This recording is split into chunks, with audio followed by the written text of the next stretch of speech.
మహాగణపతిం మనసా స్మరామి మహాగణపతిం మనసా స్మరామి. TR creations family అందరికీ నా హృదయపూర్వక ధన్యవాదాలు. సో అలాగే ఈ యొక్క వారం 5వ తారీఖు నుంచి జూలై మాసం వచ్చేసింది. అప్పుడే 6 నెలలు గడిచిపోయాయి. సంవత్సరంలో ప్రథమ భాగం కంప్లీట్ అయిపోయింది. సో జూలై మాసానికి సంబంధించి 5వ తారీఖు నుంచి 11వ తారీఖు వరకు కూడా ద్వాదశ రాశుల వారికి రాశి ఫలాలు ఏ విధంగా ఉండబోతుందనే చూద్దాం. ఈ వారం మేజర్ ట్రాన్సిటల్ చేంజ్ విషయానికి వస్తే బుధుడు ఇక్కడ ఈ రాశి జనరల్గా గోచారంలో మళ్ళీ తిరిగి మిథున రాశిలోకి వస్తూ ఉన్నారు. ఆయన వక్ర స్థితిలో సంచారం చేస్తున్నారు బుధ భగవానుడు. అలాగే శుక్రుడు కూడా ఈ వారం ప్రారంభం నుంచే సింహరాశి కేతువుతో కలిసి ఆయన కూడా యుతిలో ఉంటూ ఉంటారు.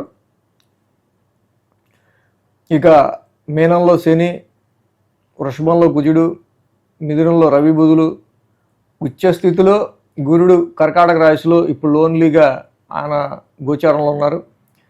శుక్రకేతువులు సింహరాశిలో, కుంభంలో రాహు. అలాగే చంద్రుని యొక్క గమనం కూడా మనం చూసినట్టయితే కనుక కుంభం, మీనం, మేషం, వృషభం ఈ 4 రాశుల మీదుగా చంద్రుని యొక్క గమనం కూడా ఉంది. ఈ విధమైన గ్రహస్థితి ఆధారంగా చంద్రుని యొక్క గమనం ఆధారంగా ద్వాదశ రాశుల వారికి సంబంధించి ఈ వార ఫలాలు ఏ విధంగా ఉండబోతుంది అనేది మనం చూద్దాం. వృశ్చిక రాశి వారికి సంబంధించి చూద్దాం. వృశ్చిక రాశి వారికి సంబంధించి చూస్తే కనుక ఈ రాశికి మెయిన్గా యోగిస్తుంది భాగ్యంలో గురుడు. సో చెప్తా ఉన్నాం, ఉచ్చస్థితిలో గురుడు యొక్క సంచారం జూన్ 2వ తారీఖు నుంచి మొదలవటం చాలా ఫేవర్గా వృశ్చిక రాశి వారికి భాగ్యస్థానంలో ఉంటాం. ఎందుకంటే ఈ రాశికి ఆయన చాలా వెరీ పవర్ఫుల్ ప్లానెట్ వృశ్చిక రాశికి సంబంధించి. సో ఆయన త్రికోణ స్థానమైన భాగ్యస్థానంలో ఎక్స్పాన్షన్ ప్లానెట్ ఉండటం తప్పకుండా ఇక్కడ మిగతా గ్రహాల యొక్క స్ట్రెంగ్త్ ఎలా ఉందనేది పక్కన పెట్టిన expansion planet, growth planet, optimism planet, ఇక్కడ అదృష్టానికి సంబంధించి ముఖ్యంగా ఫార్చ్యూన్ హౌస్లో ఉండటం వల్ల దిస్ ఈస్ డెఫినెట్లీ ఉన్న స్థితి కంటే కొంచెం మెరుగుదలగా ఈ రాశి వాళ్ళకి గురుడి యొక్క ఎక్స్పాన్షన్ బాగా ఉపయోగపడుతుంది. సో అలాగే 4, 5, 6, 7 స్థానాల మీదుగా చంద్రుని యొక్క సంచారం ఉంది ఈ వారం. గురు, శుక్ర, శని 3 రోజులు కూడా ఈ రాశి వారికి అనుకూలంగా ఉంది. వారం ప్రారంభం అర్ధాష్టమం నుంచి స్టార్ట్ చంద్రుడు. అర్ధాష్టమంలో ఆల్రెడీ రాహు ఉన్నారు. సో ఈ రాశికి కొన్ని డొమెస్టికల్ డిస్సాటిస్ఫాక్షన్స్ గృహపరంగా కావచ్చు, మదర్ హెల్త్ పరంగా కావచ్చు, సమ్టైమ్స్ ఎవరు ఇన్నర్ పీస్ ఎంత ఉన్నా కూడా ఏదో లేదు అనుకునే విధంగా కొన్ని సార్లు ఎందుకో మీరు మీ యొక్క హ్యాపీనెస్కి డిస్కనెక్ట్ అయి ఉండటం గమనించవచ్చు. వారం ప్రారంభం సోమ, మంగళ, బుధవారంలో పంచమ స్థానంలో చంద్రుని యొక్క సంచారం. పంచమ స్థానంలో ఎప్పుడైతే చంద్రుడు ఉన్నారో ఈ రాశి వాళ్ళకి సంబంధించి జనరల్గా అక్కడ శని భగవానుడు కూడా ఉన్నారు. సో కాబట్టి శని చాలా లాంగ్ రన్గా ఈ రాశి వాళ్ళకి ఎడ్యుకేషన్లో ఏంటి, ఇన్వెస్ట్మెంట్స్లో ఏంటి, సంతానపరంగా ఏంటి సమ్ అబ్స్ట్రక్షన్ని క్రియేట్ చేస్తున్నారు. సో అయితే గతంలో జూన్ 2 ముందు కంటే మీ యొక్క ఎక్స్పెక్టేషన్స్లో బిట్ పర్ఫార్మెన్స్ ఓరియంటెడ్గా కొంచెం బెటర్మెంట్ ఉండే ఆస్కారాలు మనం గమనించవచ్చు. అక్కడ దాకా గురు శుక్రవారాల్లో చూస్తే కనుక 6వ స్థానంలోనే చంద్రుని యొక్క సంచారం. 6స్థమంలో చంద్రుడు ఉన్నారు. ఆ రాశ్యాధిపతి కుజుడు మళ్ళీ 7స్థమంలో ఉన్నారు. సమ్టైమ్స్ ఇక్కడ కుజుడి యొక్క ఏదైతే 7వ స్థాన సంచారం ఉందో ఈ రాశి వాళ్ళకి సంబంధించి కుజుడి యొక్క 7th house transit. March is the fighter. So ఇక్కడ 7th house is your close environment, friends కావచ్చు, ఫ్యామిలీ మెంబర్స్ కావచ్చు, ముఖ్యంగా life partner or business partner ఎవరైనా. సో సమ్ డామినేటింగ్ ఇష్యూస్ వల్ల కొన్నిసార్లు మీకు మీ ఎదుటి వాళ్ళకి ఇక్కడ కొంచెం డిస్టర్బెన్స్ అనేది కొంచెం కనిపిస్తూ ఉంది.